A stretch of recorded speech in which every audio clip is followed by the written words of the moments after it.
किसान साथियों, आप सभी का स्वागत है आपके अपने YouTube चैनल हर्ष किसान में। तो किसान भाइयों, आज आपको बताएंगे कि धान की फसल में अगर आप पहला यूरिया दे रहे हैं तो आपको उसके साथ क्या डालना है ताकि आपकी जो धान की फसल है वो अच्छे से ग्रोथ कर सके और अधिक कल्लों का भी निर्माण हो। तो किसान भाइयों, वीडियो को अंत तक देखते रहें ताकि आपको पूरी जानकारी मिल सके कि आपको अपने धान की फसल में खादों का प्रयोग कैसे करना है। तो किसान भाइयों, सबसे पहले बात कर लेते हैं कि यूरिया देते समय आपको किन किन बातों का ध्यान रखना है ताकि आपकी फसल जो है अच्छे से ग्रोथ कर सके और आपको अच्छा रिजल्ट मिल सके और किसान भाइयों आपकी फसल को कोई नुकसान भी ना हो।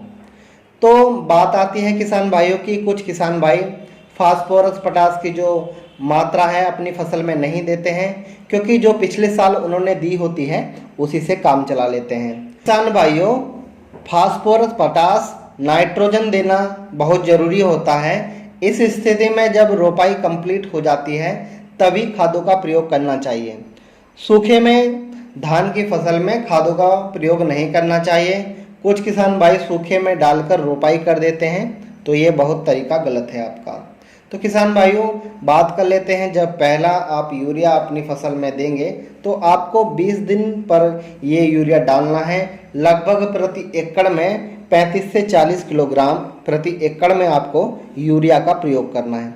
तो किसान भाइयों, आपको बता देना चाहते हैं कि अगर आप अपनी जो ये धान की फसल है उसमें लोहे तत्व की कमी आ रही है, मतलब कि आयरन की कमी आ रही है, तो आयरन की कमी अगर आपको अपनी फसल में दिख रही है तो किसान भाइयों फायरस सल्फेट 19% जो मार्केट में आता है यूरिया के साथ आपको उसे देना है।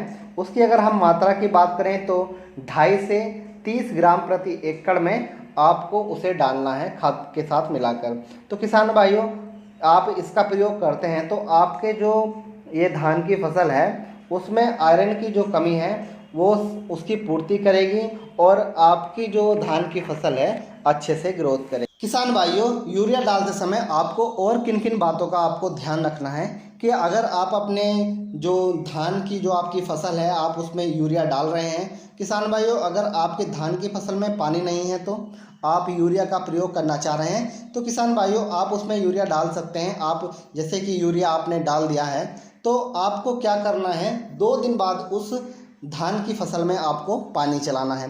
कुछ किसान भाई क्या करते हैं, तत्काल ही उसमें पानी चला देते हैं, वो तरीका गलत है क्योंकि जो हमारे जो धान की फसल होती है उसमें जो नाइट्रोजन की मात्रा होती है वो नीची सतह में पहुंच जाती है जिससे कि हमारे फिर फसल ग्रोथ नहीं कर पाती।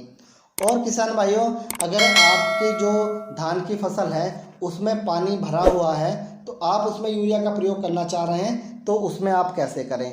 ध्यान रहे पानी गर्म ना हो, क्योंकि आप देखते हैं कि दोपहर के समय या आप सुबह 10 बजे के बाद देखते हैं तो हमारा जो फसल का पानी है वो गर्म हो जाता है और अगर हम अपने उस फसल में यूरिया का छिड़काव करेंगे तो फिर अच्छा हमें रिजल्ट नहीं मिल पाएगा। तो किसान भाइयों, ध्यान रहे कि अगर पानी से भरे खेत में अगर यूरिया का प्रयोग करना चाह रहे हैं तो शाम के समय ही करें और जिस समय पर पानी ठंडा हो जाए। तो किसान भाइयों, आपको वीडियो कैसी लगी कमेंट सेक्शन में ज़रूर बताना।